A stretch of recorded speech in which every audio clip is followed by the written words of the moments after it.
it does have you wonder, is this organization finally ready for seismic change, right? Let's bring in to discuss all the goings on in Toronto late in the week. The great Nick Alberga from Leafs Morning Take. Hello, our friend. What's going on, boys? Yeah, that's going to be a weird one for me to see Brad Marchand in any other jersey. I hate that it's Florida, just like you guys. That's the silver lining, is that this trade also pisses off Leafs fans because Leafs fans wanted him anywhere in the West, anywhere out of their lives. But no, he goes to Florida, which is like your direct competition. The Bruins don't have any direct competition anymore because they are sucked off. How did you feel about the Leafs trade deadline experience as a whole? Well, I thought it was unique. It was good. Like, further to your point about Brad Marchand, like the bomb that drops like 10 minutes later. And it's like, we were talking about right-handed shooting defensemen, and I actually brought up, we did like a 2-hour sort of extravaganza on deadline day. And I'm like, Brandon Carlo would make a lot of sense, but I don't think Boston would deal him to Toronto.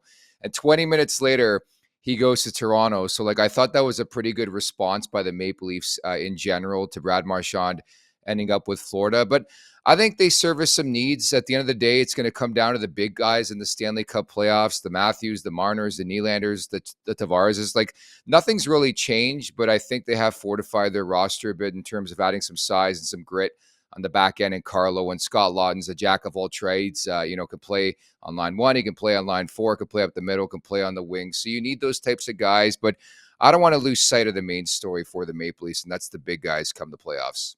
What did you think of the bombshell that the Leafs tried to get Mikko Rantanen and traded Mitch Marner only to have him block it?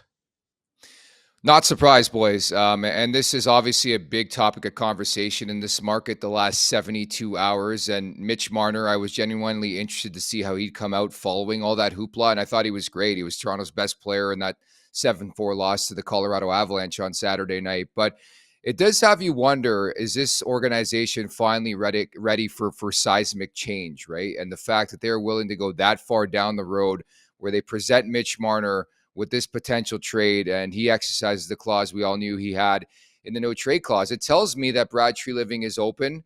I do think there's a sort of a negotiation in the media right now from both sides. I think it's quite clear the Leafs would like to have him at the right price. Marner wants to stay at the right price for him. So I think it's curious too, because we haven't really heard much noise on Marner in general this season. And then deadline week hits, the Rantanen conversation comes up. Then you find out the Leafs had a couple different offers on the table, one that included 2 of their top prospects and 2 first-round picks, and one that included Mitch Marner, one of their top players. So it's another layer, it's another wrinkle, but I don't think much has changed in the longscape, where it's like, if they do well in the playoffs, if Marner shows he can do well in the playoffs, and I think they'd be more open to that conversation to extend him here, guys. So do you think there's like any lingering animosity or negative feelings about the fact that this was even brought to Marner or brought to the table or like leaked to the media at this point? So we talked about this today, and normally I'm sure you guys do too. I defer to players. Former Philadelphia Flyer, former Maple Leaf, Jay Rosehill's my co-host, so I deferred to him naturally. And I think he brings up a good point. Professionalism, knowing it's a business, and that's exactly what I expect, because that's exactly what I wonder, guys. And we saw some video of Craig Berube talking to Mitch Marner at practice yesterday. Like, I would have loved to know what he was saying to him, because obviously humanizing the situation, you find out that a team is open to moving on from you. How are you going to react? How are you going to feel? But these guys are pros. They understand at the end of the day, it's a business. We've had so many examples of that just even in the last couple of years. I think Mitch Marner, still a motivated guy, will continue to do his thing, and he's just so confident in himself, in his game. I actually don't think it'll be as much of a factor as people think. Maybe escalates a bit because of the market, but I think the story will wear away once the Leafs start winning some games again. They've dropped 3 in a row. They're in Utah tonight. They got a big game at home against the Florida Panthers on Thursday. But right away, that's exactly what I thought. I'm like, is this going to linger now for the rest of the season? I don't think it will. How far do you think the Leafs need to go to actually sway and impact his future with the team? Because if they lose in the first or second round, it's just going to be another chorus of, oh, Marner, blah, blah, blah, and then he's gone. But if they get to, say, like, if they lose in the Eastern Conference Final, you're right there. Then it turns to like, oh, yeah, they got it. They figured they added right D, and like now they're in position, and then he sticks around. Like, how much do you think the postseason impacts this? Well, I think it's massive. I think it's a process. I think you guys would agree. Of course, you're American, but like I thought Mitch Marner was awesome in the final against the States. Like sets up the winner, and that was honestly encouraging. Like we could take any little thing we can as Leafs fans to like grab onto and be like, "Hey, this guy's going to be different in the Stanley Cup playoffs." But I do think there's been a level of maturity that hasn't been spoken about enough when it comes to Mitch Marner in general this season, where in times in the past, he's been very bitchy, passive aggressive in the way he talks to the media. It's been a bit of a different tune, even I would say ever since the Four Nations, where he rubbed arms with some of the best on the planet and wins and sets up the winner and was like a groundbreaking, like polarizing player and one of the better players on the ice in that championship game. So like, that's a good question. We talk about that on a daily basis. What does it mean? How many points does he have to get? How many round wins? I would say naturally, you get to the Final Four. I think you're in a pretty good position. I think ultimately it comes down to number. Like, do the Leafs feel that they can win with this current nucleus? And if they decide yes, then I think they make the transaction. But it'll honestly come down to the negotiation. But again, it's if they prove that they're capable of actually being one of the best teams in the league come the playoff time, I think they'll be very, very open to bringing this guy back. Like, why would you shy away? Why would you walk away from a guy who wants to be there? He's a homegrown talent as well. I do have to ask the question, given the Bruins' financial situation heading into this offseason, as a Leafs person, how much would it sting if Mitch Marner became a Bruin? We know he likes performing at TD Garden. Dude, that would be great too, because he would stick it to the Maple Leafs. Like, what says fuck you better than going to the rival Boston Bruins? Like, I think I didn't even think about that, but you're right. Like, Boston's going to have a lot of money. It would hurt as much as Brad Marchand going to the Florida Panthers. Maybe a bit less because he's actually done some stuff. No I don't know. way. I don't know. You don't think so? No, I mean, Marchand was a Bruins lifer. Yeah. Marner going to Boston, like, obviously would sting as a rival, but like, don't act like Yes. half that fan base hasn't been pushing him out the door anyway. No, that's fair. It's more about like a Leaf going to Boston than it is about Mitch Marner. Because I laughed when you asked me that question. It has become like a civil war in this market where some people are very pro Mitch Marner, give him $14.5 million a year. The other side's like, no, I wouldn't even pay him $8 million a year. So it was more, my reaction to that question was more a Leaf player of value, we'll say. And Fraser Minten's a great player, but like he had a short life as a Maple Leaf in general. But if Mitch Marner went there, like that would just one of those things you would never think to see, right?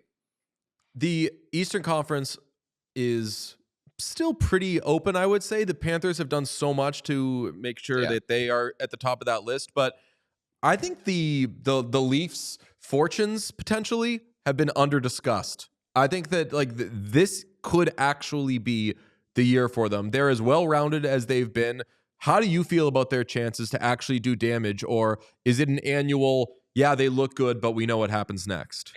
Yeah, I wish I had an answer for you, dude. Like every year, I'm like, this is the year, Well, and that's then it stupid gets of to the you. playoffs, and yeah, I know, and then they shit themselves. Like you guys know as fans, and it's a bit different being Bruins fans because you've actually seen that pinnacle and seen what it takes. But like, yeah, I mean, there's a lot of good things you can grab. The crease has been fortified. Like Anthony Stolarz has been a revelation. He's been so good. A nice 1-2 punch with Joseph Wall. I think the blue line is more battle tested, ready for like a postseason matchup of 7 games with whoever you play, Florida, the Tampa Bay Lightning. Like it doesn't matter. I think they've got more stability. They're not as top heavy anymore. They have some help from Morgan Riley. Up front lies the question, the bottom 6. I still have some major concerns about that. Depth scoring in general. They're very top heavy. And obviously, when you pay 4 guys that much money, that's probably the way it's going to work out in this cap world. So there's reason to be optimistic and feeling positive, but naturally, a lot of negativity coming from Brad Marchand going to Florida because everything comes through Florida and will go through the pathway of this division through Florida, whether it's the Panthers. I love their deadline, love Seth Jones, love the minor tweaks they've made. Like they're just such a difficult team, not only in the regular season, but most specifically in the playoffs. Then you got Tampa, like they got Bjorkstrand, they get Yanni Gourde back in the mix. You're always going to be alarmed and frightened when you see Vasilevsky, you see Hedman, you see Kucherov. So, yeah, it's going to be a battle. I think this team is ready, but easier said than done. There's been so many years of disappointment, guys. Just get there and we'll see what happens here. What is you mentioned Fraser Minten, like what's your read on him as a prospect? So what I will tell you about Fraser Minten is that the organization really, really liked this player, including Craig Berube. I know he only had a couple games in the NHL this year, but I honestly think they were being careful with his progression. Like, you don't want to give a youngster too much too soon, and that's why they were very guarded in the way they handled Minten, who came out of nowhere sort of last year, cracked the roster at a training camp. But what I gather, very well liked, very talkative on the bench. High IQ, high hockey IQ. Like, he's not the most star-studded guy you're going to find out there, but all facets of the game he has covered. Very responsible defensively for his age. I think he's going to fit in perfectly into the mold of Boston. Like, I could see why Philadelphia wanted Minten. In the Scott Laughton deal, they went with Gurbankin, but I can see why the Bruins really highlighted the prospect and said, I want him. I don't know what he projects to be. I think, in my opinion, ceiling of 2C. Where does he probably end up? Maybe a 3C, somewhere in between. But I think he's a guy that you want on your roster because, again, of his versatility. Most importantly, he's really good defensively, which I rather have in a player than a guy who's just going to produce offensively. So I think the Bruins got a really good prospect. It just speaks to the value. Like, I don't think they wanted to deal Brandon Carlo, but you get an offer like that, you have to pull the trigger. Nick, when do we see you next? Are we seeing you IRL anywhere? Cup final. Who knows, guys? Like, the schedule. You just never know. Probably the cup final, something like that. It was good. We hung in Edmonton. We famously we did. It was the we best. Did. Brother. No, you guys have been crushing it, man. I've been tracking. I love the style of show you guys put together, the interviews, the in-person interviews. So keep crushing it. Down the road, we'll get together. We'll have a bevy together. Okay. You are the best. It's Nick Alberga. You can hear him on Leafs Morning Take. Thank you very much, my bud. We will talk to you soon. We